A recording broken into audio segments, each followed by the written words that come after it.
Bruce Lee. Mm-hmm. Some of us know him only through film. Mm-hmm. Some know him through his body of work in the martial arts. Mm-hmm. Some know him through the written word and his ability to, like you, convey forward information and thoughtful reflection. Mm-hmm. What's your recollection, the Chris Kent recollection of Bruce Lee? Well, I mean, my earliest recollection was he's what sparked my interest in martial art as an 11-year-old kid flipping on the Green Hornet and seeing this masked, do-gooder fight against evil. And I could care less about the Green Hornet.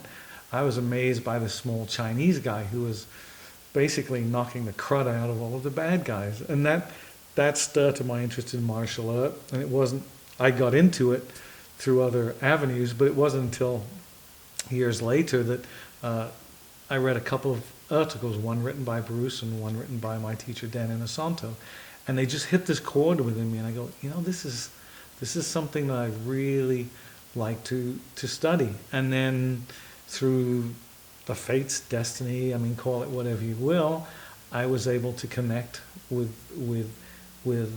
Dan, and Bruce Lee was over in Hong Kong making the movies at the time, but I was like 17 and a half, and all of a sudden I was in this world.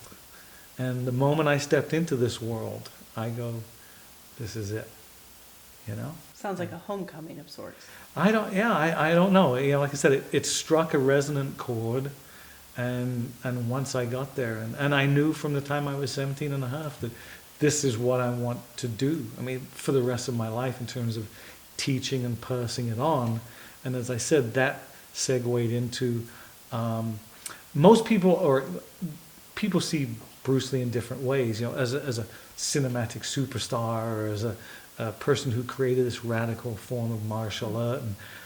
But this was an individual who created a whole new genre of filmmaking, who revolutionized the martial art industry, so to speak, but was also one of the original champions of self-improvement, self-development, and spent an amazing amount of time developing himself, using those principles.